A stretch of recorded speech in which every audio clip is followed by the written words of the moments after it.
네, 안녕하세요. 토목 엔지니어 돌정입니다. 네, 이번 영상에서는 AI를 엔지니어링 업무에 얼마나 효율적으로 사용할 수 있는지 한번 테스트를 해보려고 합니다. 자, 최근에 오픈 AI에서 O1 모델을 정식으로 발표했습니다. 기존에 프리뷰가 붙어 있었는데 이번에 정식으로 발표를 했죠. O1 모델은 추론 기능이 강화된 모델이라고 합니다. 복잡한 추론이 필요한 그런 일에 더 적합한 모델이라고 하죠. 자, 그래서 제가 엔지니어링 업무 중에서 이제 구조 계산을 할 건데 조금 얘가 추론이 필요한 문제를 한번 만들어 봤는데요. 네, 어떤 내용이냐면요. 준공입니다. 준공. 이렇게 가운데가 이렇게 비어 있는 좀 삐뚤삐뚤하게 그려지고 있지만 사각형입니다. t가 주어지고 폭 p, 그 다음에 높이 h가 주어진 이런 뭐 사각형 각관이라고 할 수도 있겠죠. 뭐 이런 부재가 정방향으로는 이렇게 이쪽은 한쪽은 롤라겠죠. 힌지 롤라로 되어 있고 이 길이가 8m 정도. L이 8m, L 8m. 그다음에 가운데 이제 수직 하중이 P가 작용하는 이런 거를 이제 문제를 만들어 봤습니다.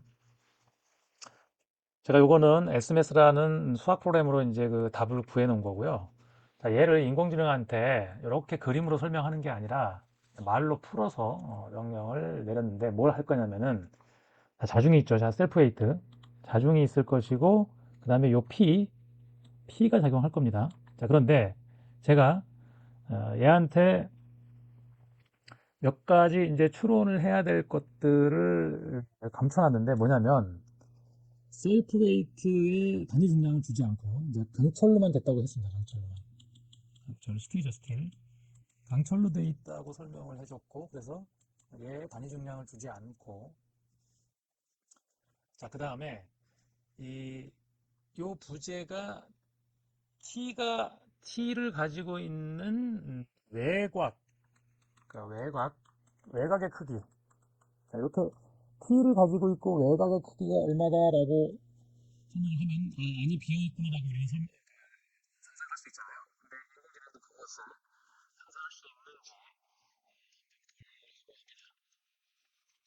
자, 그 다음에 얘가 이제 단면적을 구해야겠죠. 단면적을 구해야지 그 자기 자중에 단위 길이당 무게를 구할 수 있겠죠. 강철의 단위 중량을 곱해서 면적에다 강철 단위 중량 곱해서 W를 구할 수 있겠죠. 그 다음에 이제 I 값을 얘가 구해야 되겠죠.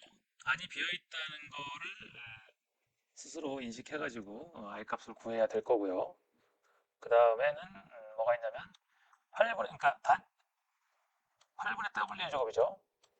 단위 중량에 의한 모멘트는 8분의 WL 제곱으로 구해야 되고 집중하중 가운데에 작용하는 집중하중에 의한 모멘트는 다 아시겠지만 4분의 PL로 구해야겠죠. 이렇게 해서 모멘트를 구하고 응력을 구해야겠죠. 응력을 I분의 my 이 공식으로 구해야겠죠. 그래서 이런 지식들을 알고서 이렇게 쭉 이런 과정을 거쳐서 응력을 최종적으로 구할 수 있는지 이런 것들을 테스트를 통해서 알아보려고 합니다. 자, 그러면 먼저 챗 GPT 5원 모델 한번 써보겠습니다. 여기 지금 챗 GPT에 들어가시면 5원 이렇게 뭐 모델들이 있는데 4.0, 4.5까지 나왔었고 그 다음에 최근에 5원 프리뷰까지 나왔다가 며칠 전에 프리뷰를 띄고 5원이 정식으로 발표됐었죠. 자, 여기다가 지금 제가 이 질문입니다. 두께가 얼마인 강판으로 만들어진 사각형 당면의 외곽의 크기가 얼마고 두께가 0.02, 그 20mm라는 거를 알면은 얘가 이게 준공이라는 거를 유추할 수 있겠죠. 사람은. 그런데 얘가 이제 그걸 할 수 있는지 테스트를 해본 겁니다. 그 다음에 이 사각형 단면의 부재의 길이는 길이 방향으로 8m다라고 설명을 하고 자중과 중앙에 작용하는 50kN 그 두 가지 하중이 있다는 것을 얘가 이제 알아야겠죠. 50kN 5톤이죠. 5톤에 의해서 이 부재의 가운데 발생하는 모멘트와 응력을 계산해줘라고 이렇게 짧게 문제를 냈습니다. 자, 그랬더니 얘가 오온 모델은 이제 그 추론에 아주 강하게 만들었기 때문에 생각을 오래 합니다. 그냥 바로 답변하는 게 아니라 15초 동안 생각을 했어요. Source about beam stress and moment. 갖고 얘가 어, 생각한 걸 요걸 클릭하면은 이렇게 세부 정보가 나옵니다. Accessing cross section impact, 그 다음에 calculating load impact, 그 다음에 check the moment 뭐 이렇게 설명을 하고 있죠. 자, 그래서 얘가 사각 튜브라는 벌써 아래에는 사각 튜브 단면, 얘가 외곽의 크기가 얼마고 두께가 이거다. 튜브 단면이라는 거를 요 외곽의 t가 있고 외곽의 크기가 얼마다라는 걸로 얘가 벌써 인식을 했어요. 자, 그래서 자중으로 인한 등분포 하중, 그 다음에 중앙에 작용하는 50kN의 점 하중, 요 두 개의 효과에 의해서 생기는 모멘트와 응력을 구하겠다. 이 동시에 작용할 때 고핀 모멘트와 고핀 응력을 계산해 보겠습니다. 이렇게 이제 계획을 세운 거죠. 그래서 단면적과 부피 자중을 계산합니다. 외곽 치수는 제가 주어진 대로 판단하고 내곽 치수를 구합니다. 외곽 치수가 이거니까 t를 빼면 되겠죠. 자, 2 곱하기 20mm씩 빼면은 폭은 0.3m가 이제 300이 260이 됐고 높이는 600이 560이 된 거죠.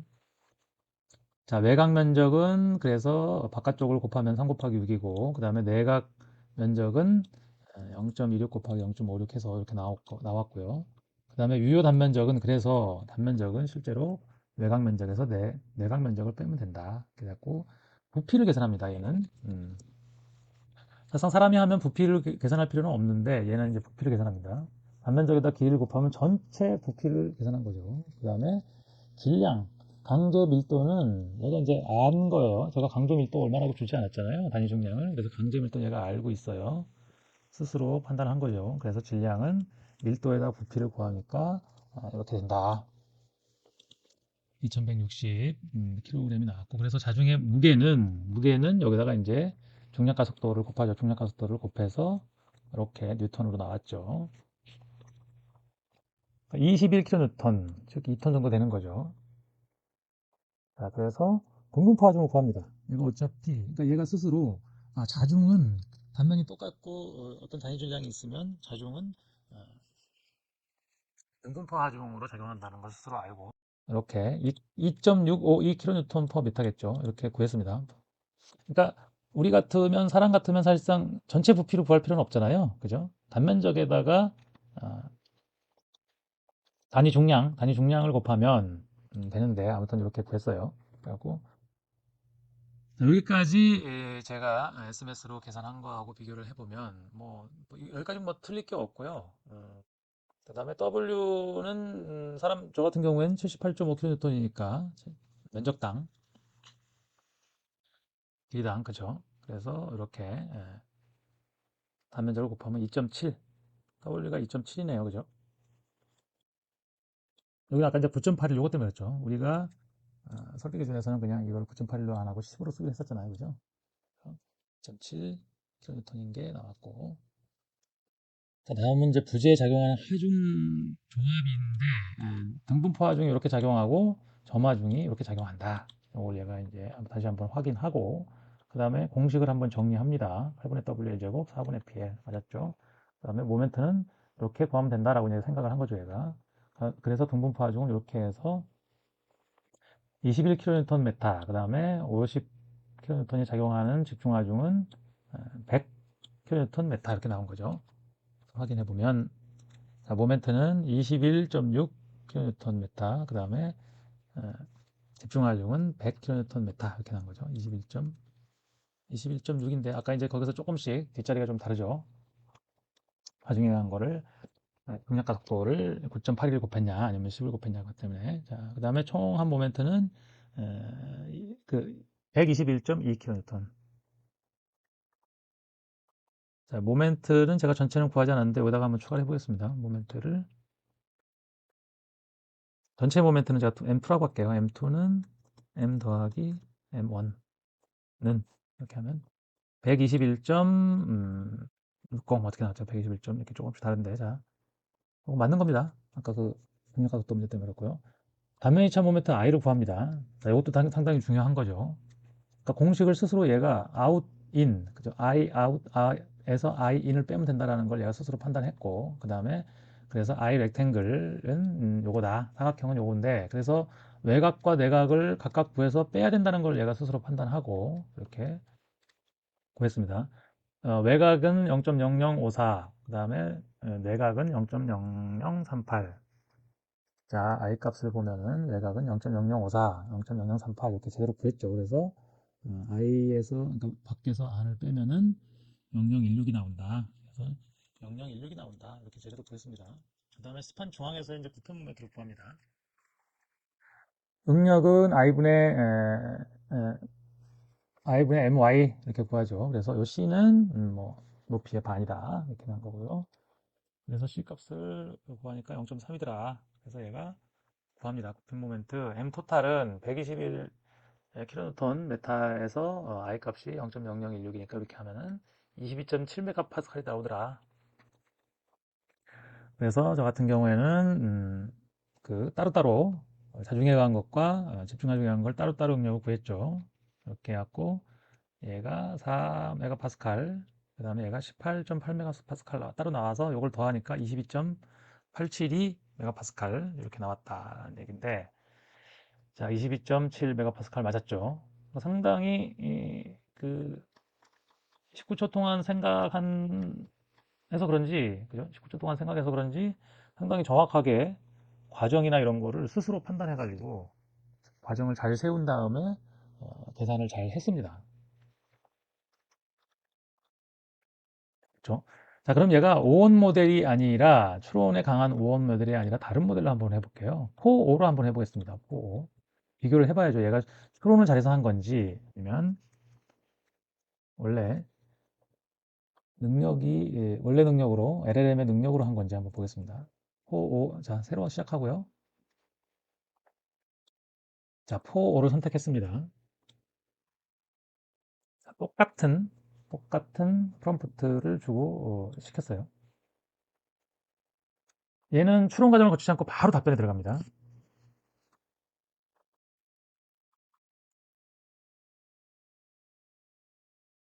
자, I 값은 이렇게 구한다라고 하고 이렇게 계산했고 답이 안 나왔죠? 왜? 다중도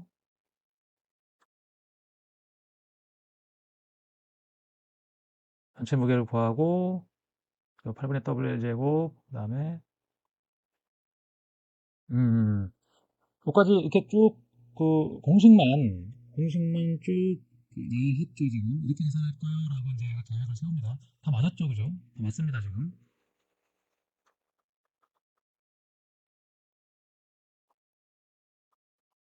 자, 그 다음에 얘는 계산을 진행했는데 자 보시죠. 아까 중간에 여기 잠깐 뭐가 나왔었잖아요. 요게 떴어요. 요게 뭐냐면 분석복인데 야 얘는 코딩을 한 겁니다. 그러니까 식을 세우는 건 얘가 자기가 가진 지식으로 뭐 바깥 면적에서 안의 면적을 빼야 돼 이런 걸 다 스스로 한 다음에 마지막 계산은 이렇게 파이썬 코딩을 해갖고 결과를 낸 거예요. IWM 뭐 시그마 이렇게. 자, 그랬더니 단면 이차 모멘트가 0.0, 0.00159 맞나요? 159, 162냐 뭐 맞죠? 0. 그 다음에 총 자중은 저희가 계산을 안 해봤으니까 모르겠고 비교할 필요가 없고 최대 힘 모멘트가 121kN 그죠? 최대 힘 모멘트는 더하면 121kN 맞았죠? 그 다음에 최대 힘 응력 21.8, 22.87 22.87 맞았죠? 자, 그러니까 이게 지금 자, 두 개를 비교해 보면 제가 보니까 이런 것 같아요. 얘도 지금 맞았어요. 4.5도. 챗GPT가 5원 모델은 추론을 한다는 거죠. 5원 모델은. 5원 모델은 추론입니다. 추론. 추론. 추론. 자, 그 다음에 4.5는 자, 추론에 강화된 게 아니라 얘는 뭐든지, 그러니까, 그러니까 오원 모델은 뭐든지 추론을 통해서 하려고 하는 거예요. 그러니까 단계별로 뭘 막 이렇게 하고 막 이런 거 같죠, 지금. 그다음에 얘는 그게 아니라, 어, 수식은, 전체적으로 이걸 어떻게 풀어야 되겠다라는 수식은 LLM을 통해서 만들고, 마지막에 계산을 뭘 하느냐? 요거. 코딩 합니다, 코딩. 코딩. 이게 어느 게 더 엔지니어링에 유리하냐. 어? 요거를 좀 판단해 봐야 될 것 같아요. 그러니까 에, 어떤 문제가 주어졌을 때 이거를 처음에 추론을 해갖고 논리적으로 어떤 과정을 생각한 다음에 사람도 그렇죠. 생각을 한 다음에 그 다음에 계산하잖아요. 계산하는데 그러니까 아주 어려운 문제는 LLM의 능력으로 푸는 것보다 단순한 LLM의 그 능력으로 푸는 것보다 추론을 한 다음에 푸는 게 낫겠죠. 우리 엔지니어링 업무 같은 경우에는 어떻게 보면 이게 더 나을 수도 있을 것 같아요.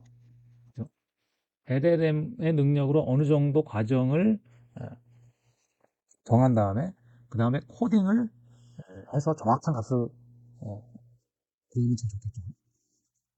그리고 오원이 유리한 경우는 어떤 경우냐? 그러니까 문제가 복잡해요. 지금 사실상 이거는 우리가 곳곳에다가 뭐 몇 가지 추론을 해야 될 것들을 숨겨놨지만 사실상 그거는 뭐 LLM 수준에서도 풀 수 있는 거였고요. 추론까지 필요 없는 거였다고 생각하는데 이 문제에 대해서는 사실상 추론이 많이 필요 없었기 때문에 이제 요번 같은 문제는 이제 코딩으로도 충분히 풀 수 있던 것 같고 조금 더 복잡한 그런 것들을 논리적으로 이렇게 추론을 통해서 풀어야 되는 거는 이제 추론 모델을 쓰는 게 맞겠죠. 추론 모델을 쓰는 게 맞는데 음, 어떻게 생각해 보면은 저희 엔지니어링 업무는 상당히 이 복잡한 추론보다는 이런 코딩을 통해서 푸는 게 나을 수도 있다는 생각이 드네요. 그러니까 풀이 과정을 처음에 생각할 때 뭐 요게 그 오로도 충분히 그죠? 일반적인 그 LLM 모델로도 충분히 가능하지 않을까 싶은데 물론 이제 뭐 어, 추론을 얼마나 더 해야 되느냐 이거에 따라서 적절한 모델을 음, 사용하면 될 것 같습니다. 제가 몇 가지 요 똑같은 문제로 다른 모델 그러니까 다른 서비스 뭐 클로드나 아니면 제미나이 그다음에 뭐 다른 모델들을 이용해서 한번 풀어보겠습니다. 그래서 이 정도의 문제가 수능까지 필요한 건지 안 그러면 LLM으로도 충분히 풀 수 있는 문제인 건지 이런 것들을 한번 다음 영상에서 보도록 하겠습니다. 네, 이번 영상은 여기서 마치도록 하겠습니다. 지금까지 토목 엔지니어 돌정이었습니다. 감사합니다.